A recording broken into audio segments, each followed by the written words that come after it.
Today on America's Test Kitchen, Dan shows how to make Mexican-style grilled steak. Jack challenges Chris to a tasting of dark chocolate, and Julia makes the ultimate shredded beef tacos. Right here on America's Test Kitchen.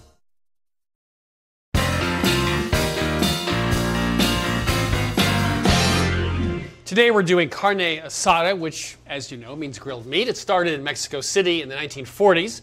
A guy called Jose Laredo had a 24-hour restaurant, and he served meat that wasn't fresh. It was actually jerky that was fried and served with sides. Well, over time, he decided to use skirt and flank steak that wasn't jerky. It was fresh, and he grilled it instead of frying it and served that with sides, which we think is a much better idea. So we're going to figure out how to do carne asada de Tampico, which is the name of his dish that he served in Mexico City. The issue with this dish is you need to get the steaks really thin because you want tons of surface area to get really good crust. So we've got flank here, we've got flat meat, which is also known as sirloin steak tips, and then we've got skirt steak. And of all of these, skirt steak really won out. It's got a really nice texture to it, really good beefy flavor, and it's already really thin, so all it takes is a little bit of pounding to get it down to about 1/4 of an inch. Okay. So let's head over here and I will show you how we prep it. I started with a 2-pound skirt steak and I cut it into 4 equal steaks here. I've got some plastic wrap. Now, can I ask a question? It's already really thin. You're just doing this for even thickness? Exactly, Okay. even thickness, and we do want to get it down to about 1/4 of an inch. Okay. Some pieces will need less pounding than others. So the next step in the process, Chris, is a marination step. And if you look at the classic recipe, it's lime juice. And that really harkens back to when it was beef jerky. They cover it in lime juice, dry it out, it has nice flavor. Sometimes they add salt to it as well, but that's really the basic. The problem we had with the lime juice is, in order to get really good browning on a grill, you need to get rid of moisture. So any surface moisture on the steak is really going to slow it down. Adding lime juice to it just really exacerbates that issue of too much moisture. So we decided to skip it in this step and reserve it for the end. So we had fresh lime juice instead of adding it at this point. So I've got 2 teaspoons of kosher salt here and 3/4 of a teaspoon of ground cumin. The salt starts to penetrate, you get moisture that comes out and then gets reabsorbed. So you get kind of more flavor and more tenderness out of it. I'm gonna season both sides of the steak.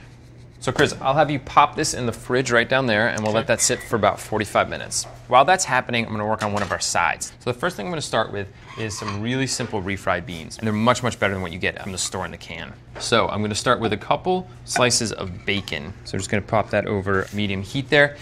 While that's cooking, I wanna talk a little bit about our grill setup. So we've got these really thin steaks, we wanna get a nice char on them and then get them off before they overcook. For that, we need a really hot fire.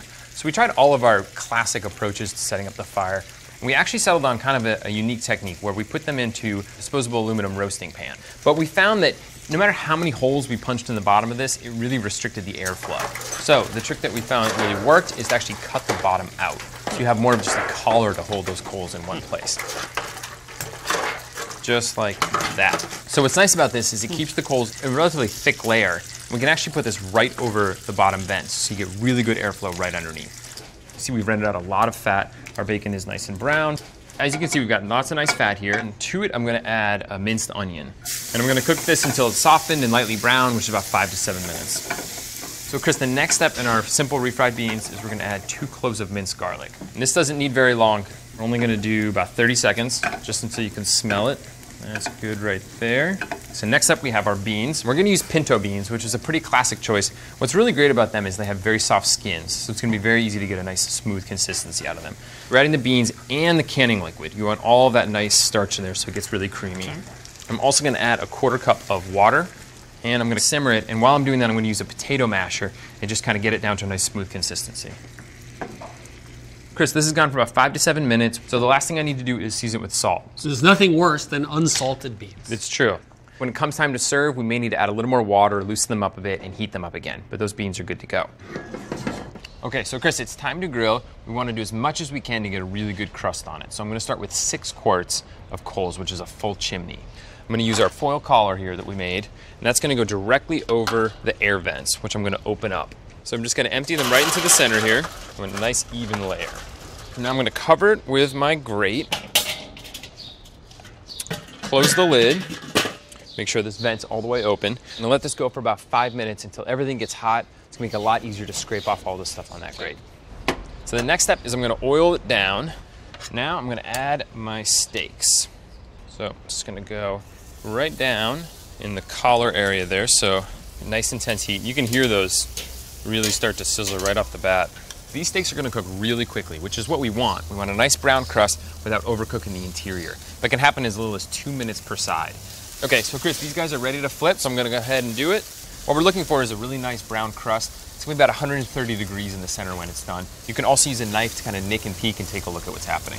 So there's something quite interesting here because we're cooking this a little bit more than we would cook a regular steak. As you know, a regular steak should be pulled off when it's rare or medium rare, and that's because the meat fibers start to contract along the diameter, and that pushes water out of the steak so they become dry. This steak, skirt steak, has very long meat fibers. You can actually see it in the meat when you buy it, but they're very tightly bundled. And what happens is when you cook it a little bit more, let's say to 130 or 135, there's very little connective tissue between those bundles. That means they open up and they become loose. And when they're loose, it's much more tender. So skirt steak, you don't cook it rare. You cook it to 130, 135. You get a much more tender piece of meat. So Chris, at this point, we've got really nice browning on the other side. They're about 130 degrees, about medium, so I'm gonna pull them off. So I'm just going to tent them with some foil here. We're gonna let them rest 5 minutes, and then we'll bring them inside, finish them up. Okay, so Chris, our steaks are resting, which takes about 5 minutes. I have one more thing left to do. We like the flavor of garlic in there, but it really burned on the grill, so we wanted to add some freshness at the end. So I just have a garlic clove here, and I'm gonna smash it down, get those juices flowing a little bit. And then I've got my steaks here, which are nice and charred, and they've got a really nice crusty exterior right now. So you just take this here and rub it right over the top. And this gives it a lot of nice flavor. So I'm gonna cut these in half. You wanna cut across the grain, especially with cuts like this, because they end up being a little bit tough otherwise. Those long muscle fibers, we wanna cut them into smaller pieces. So Chris, if you take a look, we're about medium here. It's gonna be nice and tender, but still really juicy. So we've got our refried beans from earlier, which I just microwaved and thinned out a little bit with water. I also have this red chili salsa. You can find the recipe on our website, along with the recipe for simple enchiladas that go really nicely with this too. Now we've got some lime wedges, that nice limey flavor that we want right at the end. Looks great, smells great. I'm just gonna try it on its own. Those would be really good in a soft tortilla too, you know? Absolutely. Yeah. Really good job. So the secret to great grilled meat, or carne asada, was starting with skirt steak, and we salted and put that in the fridge for about half an hour. You did the refried beans. Went onto the grill and used a unique method of cutting out the bottom of a disposable roasting pan and concentrate the heat. Quickly cooked the steaks, brought them back, rubbed them with some garlic, served them with the sides, the beans, and a nice sauce. And there you have it, from America's Test Kitchen to your kitchen, a terrific recipe, if I don't mind saying so, for carne asada.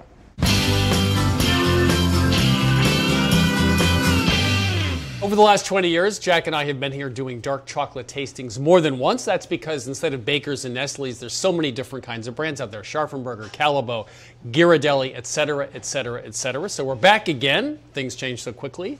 We should find out if the old winner is now the new winner. And a lot of the companies are upping their game, so to speak. Chocolate has become much more of an artisan product, and even the mass market brands are trying to do a better job. So you have 4 samples of dark chocolate. The government regulates dark chocolate. It must have at least 35% chocolate. The remainder can be sugar. The terms bittersweet and semi-sweet are not regulated. So we did the tasting 3 ways. The way you're doing it here, we even scraped off any of the markings, so don't try to read the pieces to see any. He knows me well. Yeah, I know the way you work. So we did them right from the package, cut up. We did a brownie test and we did a pot de creme test. Well, the first thing people will look at is for the cacao percentage, which is now prominently featured on most of the labels. We find that around 60% is the right amount. Most recipes will work with that. When you get up to the super bittersweet chocolates that are 70% cacao, you get to some textural issues. There's not enough sugar left, because the more chocolate, the less sugar, and we'll get something like a dry brownie, for instance, because there's just not enough sugar in the chocolate. The manufacturers are now manipulating the amount of cocoa butter and cocoa solids. So when you're talking about unsweetened chocolate, there are 2 components, the fat, which is the cocoa butter, and the solids, which is giving you the flavor. So you can actually see the difference in what the cocoa solid amount will make when you make a pot de creme. And this is an example of a pot de creme made with a chocolate that has a relatively low cocoa solid amount. And it's basically almost running off of the spoon, which it shouldn't be. This is same exact recipe, but made with a different chocolate that has a lot more cocoa solid. And you see the pot de creme is really clinging to the spoon the way you want it to, so that it's really lush and velvety.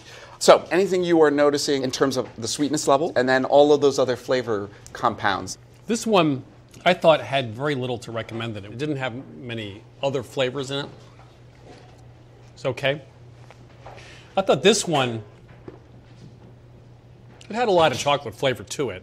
Okay. It didn't seem that smooth, though. It seemed a little coarse and chalky. Well, this is my favorite, the winner. I think it's Ghirardelli. This is my loser. I did not like that. So you're just going to keep eating chocolate?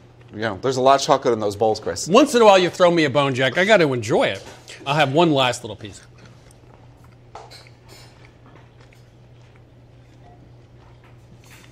Yeah, I would say this is the winner, that's the loser, and these two are somewhere in between. They're not real smooth, but they have other notes in there, which I like. But this is Ghirardelli. Sure about that? Boy, this could be my last day in the test kitchen. Yes, Ghirardelli. Oh, you can come Yes. back again tomorrow, Thank you. Chris. Yes, this is our favorite. Wins the taste test every time we do it, including the most recent tasting. It's got a good amount of chocolate, has more fat than most of the other brands, and so it melts really nicely. You were commenting on that. It has nice smoke and nice fruit, too. It's interesting chocolate. Smoking fruit. Smoking fruit. This one was my least favorite.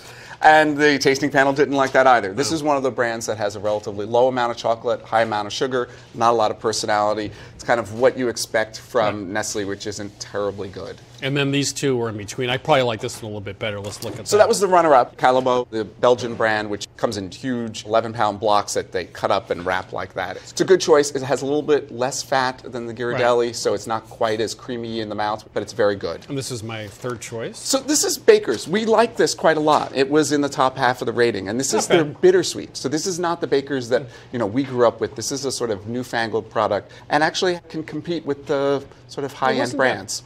So once again, Ghirardelli wins our dark chocolate tasting. Just shows that some things, like me, never change.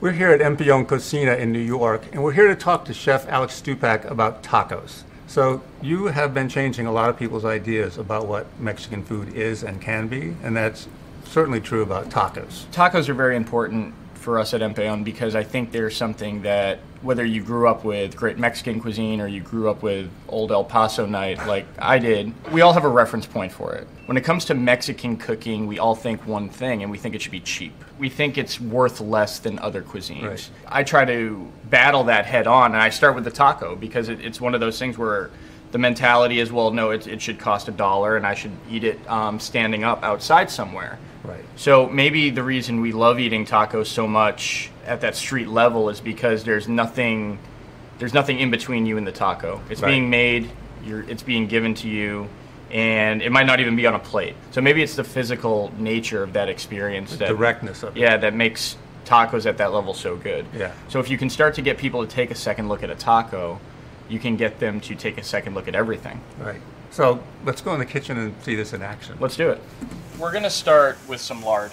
It's indispensable in Mexican cooking. We have some minced white onion. When you think of a beef taco, you think the Maillard flavors, those brown flavors, are actually going to come from the meat. In Mexican cooking, often Maillard flavors come from everything but the meat. You get those deep flavors from a different source, which I actually think is quite interesting. So this chorizo we make in-house. It's a recipe from Toluca, which is the chorizo capital of Mexico. Mm-hmm. And it alone has 23 different spices in it. But you can see there's so many chilies in there, it starts to immediately stain the onions. We're going to add our tomato, our golden raisins.